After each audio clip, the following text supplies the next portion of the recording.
Hi, morning everyone. Welcome back to Monica Part 8. Happy Friday. All right, so for the S&P 500, well, it finished the week on a positive note yesterday, up slightly by 0.1%, despite a very bumpy start of the day. So I think the market, well, initially fell because of the oil prices jumped back over 110, 115 after President Trump warned for more intense military action in the Iran over the next few weeks. However, the stocks recovered thanks to a very strong job report showing that the US economy is still holding up well. And also, you see here, tech stocks were the big winners of the day, helping index to secure its best weekly performance of the year so far. Please note that the U.S. market are closed today for the Good Friday holiday. We will see how things open up again on the Monday after the long weekend, right? So in terms of the economic calendar or the event for next week, I believe all eyes on the FOMC on Thursday, together with some of the inflation data, right? So, looking at the China E50 futures, well, the market saw a pullback on yesterday's session, mainly due to the investors are losing patience with the shipping crisis in the Middle East, right? So, even though I think there's been talk of the US withdrawal back then, and now US to escalate, um, the oil prices jump back higher because of the Strait of Hormuz is still closed. Well, we all know that this is bad for the global trade, right? Also, China's government has officially called for a ceasefire to protect their shipping lanes. But the good news is that the local factory data is still very strong. But for now, the market is uh, uh, playing safe, right? Until we see a real solution for the energy blockade. So for this China's A50 futures, I expect a cautious opening as we keep close eye on the new diplomatic move. Well, for the the WTI crude oil futures, well, we saw a massive jump yesterday, raising about 13% to close above $110 per barrel at 112 to close at 112, the highest we've seen in years, right? So this was, sparked by President Trump's latest speech, where he warned of much heavier strike against Iran over the next few weeks. So, I mean, yeah, this news ended any hope for quick ceasefire and suggests that the shipping routes in the Middle East to stay blocked, uh, even for longer. Um, so I think even though there's talks about of the global force to protect the tanker, I think the market is pricing in very tight supply for the month of April. Just reminder again, that the market is closed today for a good for a Good Friday holiday. So we expect a very tight uh, or very high tension and also volatile opening when we return next week on Monday, right? Looking at the FBMK LCI, our local market ended lower on yesterday's session, closing just below 1,007 points at 1,698 points. Well, the main reason for the decline was the global wave of caution following Trump's latest speech on the Iran conflict. So I think his message about the finishing the job, right? And also the ongoing closure of the Strait of Hormuz has made investors a little bit nervous, right? So we saw some profit taking in our big banks together with the utilities as well. Though growth stocks and some of the energy companies held up slightly better as defensive play.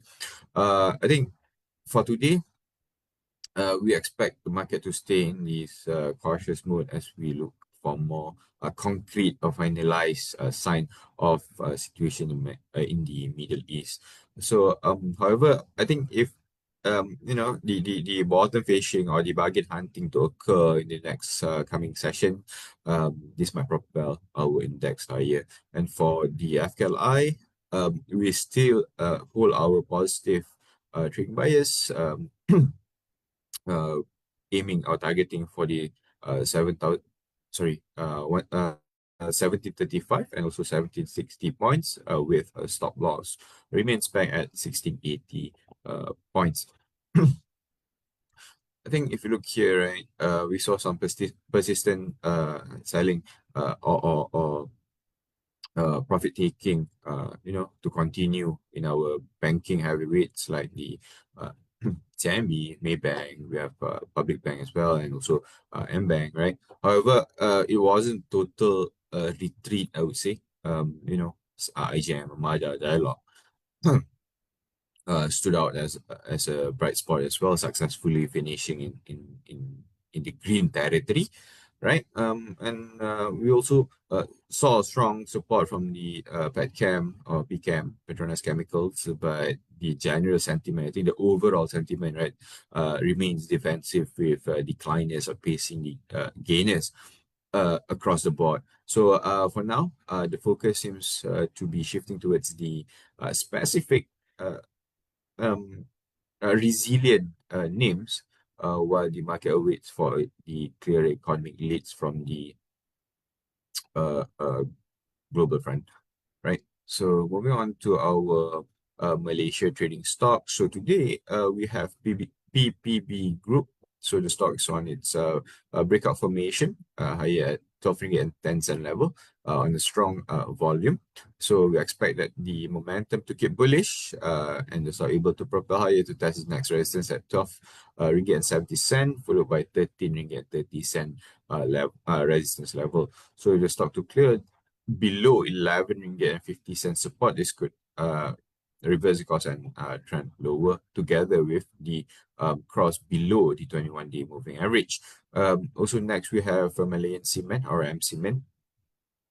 So the stock is also experiencing a breakout at 6 ringgit and 50 cent level. So if the stock remains bullish, we are expecting the price to reach 6 ringgit and 95 cent level in coming session together with a high volume, and then on it will touch or it will test the 7 ringgit and 40 cent for the second resistance, and also do keep an eye at the 6 ringgit and 5 cent level for any attempt of reversal. So today we have two the breakout stocks, which is PPB Group and also Malayan Malayan Cement.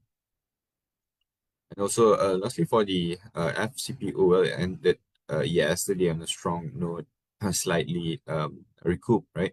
Eyeing to reclaim the 4,800 level as it followed the global crude oil prices went back up. So I think the main story yesterday was a shift in tone from US. Instead of a quick exit, I think the latest signal suggests that the pressure in the Middle East will continue for quite some time. Um, this will keep the energy cost higher.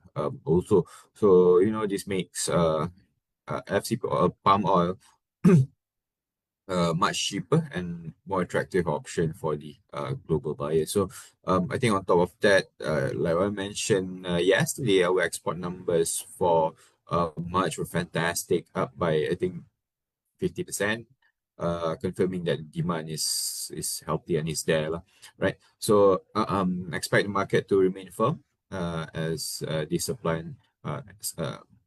and energy factors continue to provide the strong support. And for now, we still keep our bullish trading, but a positive trading bias unchanged, eyeing for the uh, retest of 4925 level together with 5,100 level with stop loss remains back at 4,400 level.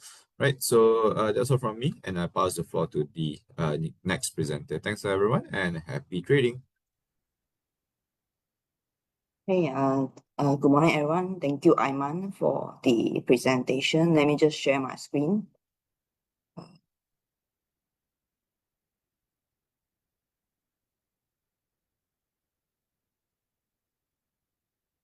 Okay, so today we have issued two IPO note. Okay, first one being 5E Resources Berhad. Closing is today 5 p.m. Okay, so what is 5E Resources doing? So they are involved in scheduled waste management services and supply of recover and recycle products, as well as trading chemicals and other products. Okay. So within 5E Resources as a company with mode from higher regulatory barriers. So 5E is a Malaysian-based scheduled waste management provider offering end-to-end services that include testing, collection, recovery, and recycling of hazardous industrial waste.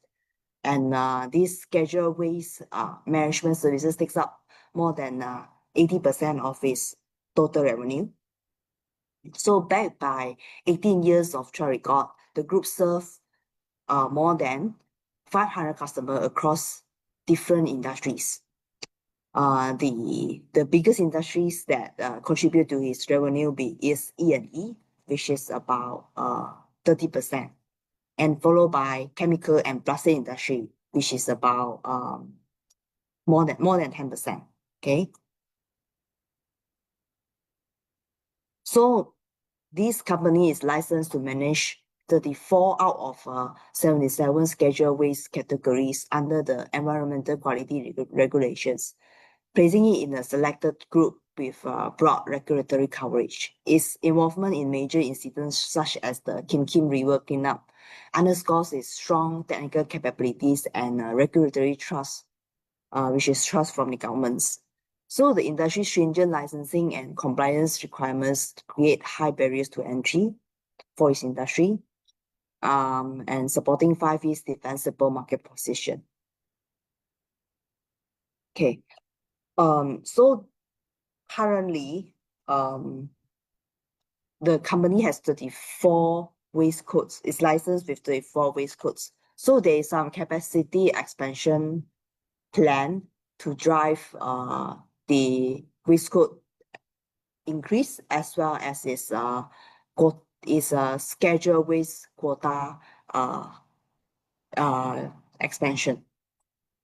So this IPO comes with a free new jaw plant, and the jaw plant is almost as big as its current facility. So in second half 26, 5E will commission its PLO 321 facility in Johor, increasing approved annual scheduled waste capacity by another 80% to reach more than 500,000 tons.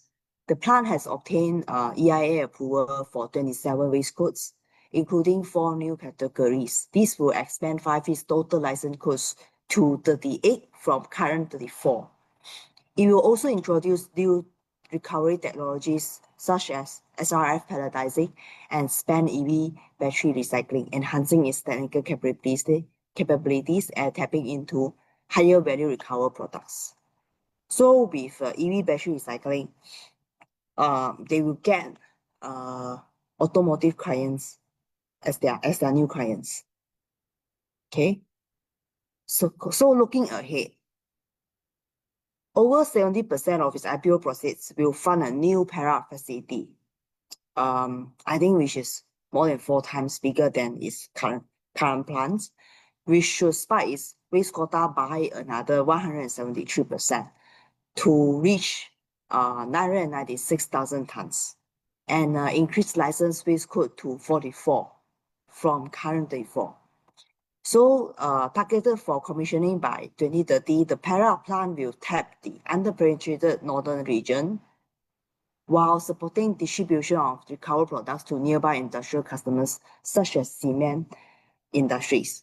Okay. Okay. So as stated by the company itself, they don't treat waste as just waste. They treat waste as resources. So we call it a waste to value model. Okay, so 5P stands to benefit from current high fossil fuel prices, as its pricing structure allows the pass-through of processing costs, particularly fuel and electricity, based on prevailing market rates. Okay, so the higher fuel price or electricity price is, they can actually, they have higher uh,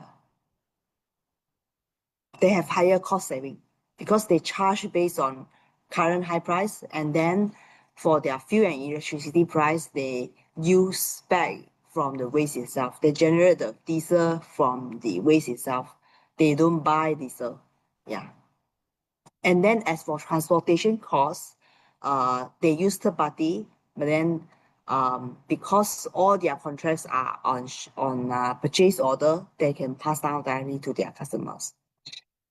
Okay.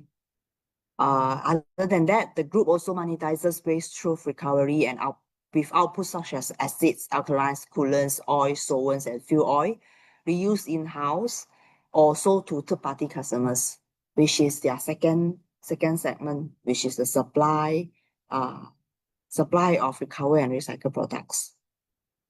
Okay, so this will enhance their profitability. So for the group, as volumes scale up, operating leverage should drive margin expansion in long term. Strategically, 5E is also well positioned as a secular and economic enabler under the 13 Malaysia Plan, with sustained demand supported by growth in the E&E, chemicals, and fabricated metal sectors. Okay. Okay. So boosted by the capacity expansion, there is a high earnings growth projected for this company. It's about 30% year on year. Okay, because with this new plan, there will be 80% more quota for them. Okay.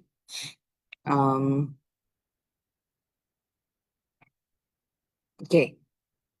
So there is no direct peers listed. There's no listed peers, direct listed peers in Malaysia. Okay. But then if you look at my peers tables, you note that these are all international peers, and you can see all of them have high net profit margin, while 5E resources net margin is higher than the average, and ROE is also quite high compared to it's also almost on par with the peers, and they have a high PE ratio. But then back to Malaysia, because there's no peers, so we would like to pack it to the Bursa Industrial Production Index, average PE of 16 times.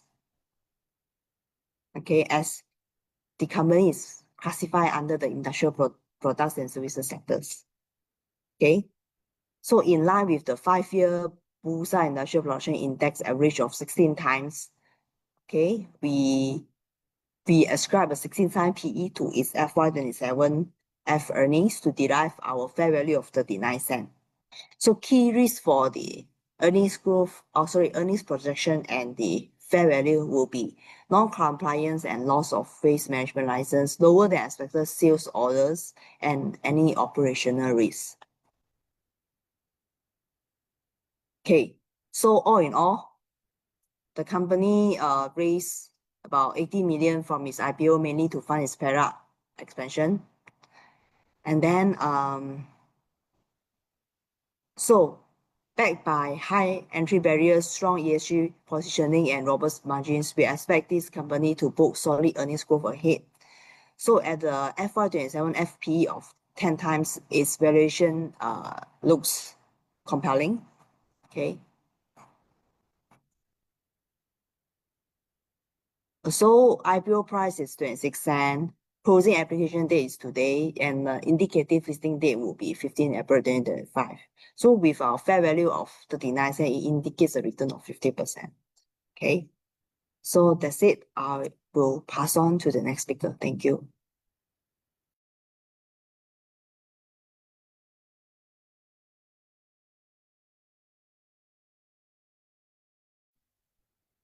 Hi, thank you, Queenie. Let me continue with another IPO now on MTT Shipping and Logistics. So MTT is a market leader in domestic cabotage market, providing services across container shipping, vessel chartering, and also container storage and related services. So MTT is going to raise about 652.5 million ringgit from their main market listing with an implied market cap of 2.6 billion to fund the acquisition of 12 container vessels. This marks the largest logistic IPO in Malaysia by market cap in over 10 years. And we see the stock as a proxy to East Malaysia economic growth. Backed by a forecasted container volume growth of 3.1%, this translates into an earnings CAGR of 15.9%.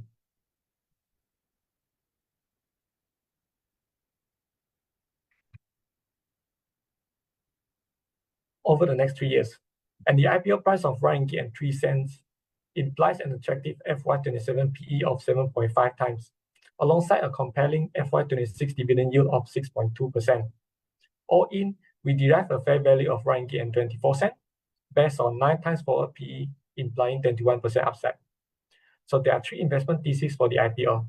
Number 1, MTT's IPO proceeds will be utilized in the expansion funding activities without offer for sale. MTT will allocate about 96% of the IPO proceeds to acquire 12 vessels with the delivery schedule for 2027 and 2028. These additions are expected to increase their capacity by at least 14,000 TEUs while replacing 4 aging vessels. As of September FY25, MTT operates about 26 vessels with a nominal capacity of 27.8 thousand TEUs, with 15 vessels self-operating while chartering 11 vessels to third party. And the vessel chartering business, which is about 19% of their FY24 revenue, provide a stable and recurring revenue stream given a long-term customer relationship with a contract tenors ranging from 1 to 5 years. And another investment thesis is that MTT continues to expand despite being the domestic cabotage market leader already. Their market share has risen from 39% in 2023 to 46% in 2025. And besides the vessel acquisition funded by the IPO proceeds, MTT also plans to strengthen their customer stickiness by developing 4 integrated fresh facilities, IFF, with the raw expected by second quarter of 2026 to 2028. These IFF will provide features like warehousing, cold storage, and also depot services, aiming to address the infrastructure gaps in East Malaysia. And the group is also diversifying into chemical tankers market, with 2 chemical tankers to be commissioned in the second half of this year to support Sarawak oil and gas logistic ecosystem. And last but not least, there is a very limited competition in the domestic cabotage market due to a high barrier of entry. The competition remains limited in the market, with no new domestic entrants since 2011. And over the same period, 5 container liner operators have exited the market due to their inability to achieve a break-even and meet a high capital requirements for vessel acquisition. And the foreign carriers have also failed to gain a meaningful traction, with the market share remaining below 5%, despite the cabotage realization in 2017. And notably, our best case assumption is a flattish freight rate in FY26, as the freight rate has normalized from an exceptional year in 2022. However, should the ongoing Middle East conflict shows no sign of easing, an elevated freight rate could potentially strengthen the group's earnings. In terms of the valuation, we identify Shenyang and Harbourlink as the nearest listed domestic cabotage container shipping liners peers on Bursa Malaysia. However, given that there is a limit of analyst coverage, we also benchmark MTT against other local logistic players, including Tasco, FM Global, Swift Haulage, and also AGX. End up, we apply a 9 times PE multiple to their forward earnings, arriving a fair value of RM24 per share. This represents a 15 premium to an average forward PE of 7.8 times of their comparable peers, reflecting MTT's larger market capitalization.